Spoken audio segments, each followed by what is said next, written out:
Channel को subscribe करें, बेल icon घंटे को दबाएं और वीडियो को लाइक जरूर करें।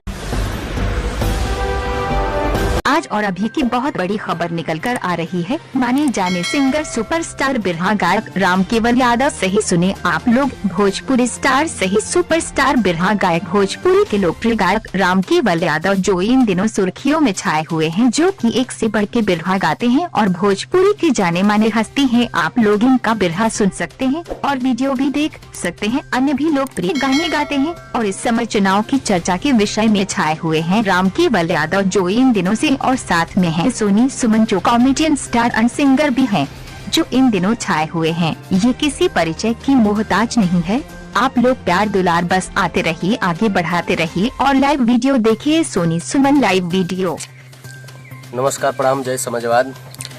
हम बिरहा गायक राम केवल यादव, सांस्कृतिक प्रकोष्ठ अध्यक्ष गाजीपुर, और हमारे साथ में गायिका रहती हैं जो कोषाध्यक्ष हैं सोनी सुमन जी, जो कॉमेडी के एक्टर भी हैं और भोजपुरी के सिंगर भी हैं और फिल्म में भी काम करती हैं। मतलब इनकी पहचान जहाँ तक भोजपुरी है वहाँ तक है। और आप किस नेता का सपोर्ट कर रहे हैं? और हम जो है इस समय समाजवादी पार्टी के साथ में जितने भी प्रत्याशी हैं मैं सभी का सपोर्टर करता हूँ।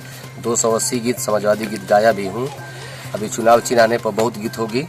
अभी गा के आ रहा हूँ। मोहम्मदाबाद ब्लॉक प्रमुख जो रही हैं चंदा यादव जी, उनका प्रचार गा के आ रहा हूँ विनायक स्टूडियो रसड़ा से। और इस समय हम कहाँ पर बैठे हैं?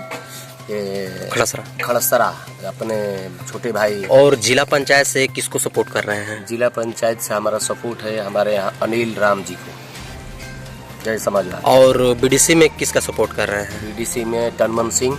और प्रमुख में है अभी प्रमुख के प्रत्याशी तमाम बीच में आ रहे हैं। देखिए किसके उनका साथ नाम अभी नहीं ले सकते हैं आप? ले लेंगे, अगर सपा जिसको टिकट देगी उसके साथ रहेंगे। आप ज्यादा वोट किसको देंगे? मतलब किसको ज्यादा से ज्यादा अपने आदमी? अखिलेश प्रदेश, अखिलेश को उन्हीं को वोट देंगे, अखिलेश के साथ। और आपका गाना आया है? देख ही रहे हैं जय समाजवाद। हाँ, गाना आपका आया है?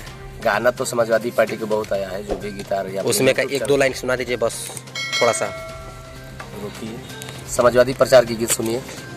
अरे आइल बा चुनौआ कहता पूरा गौआ। और हमारे गांव के प्रधान है समाजवादी पार्टी के। अरे आइल बा चुनौआ कहता पूरा गौआ, अरे घीवा जी बनिए प्रधान, ई नहीं के वोटावा दियाई, अरे बढ़िया है निकरी मान, ई नहीं के वोटावा दियाई। क्या बात है राकेश राजा। कैमरामैन है हमारे छोटे भाई भोजपुरी के एक्टर हैं राकेश राजा, जो शूटिंग कर रहे हैं। और पीछे हमारे छोटे भाई हैं राहुल राजवंशी।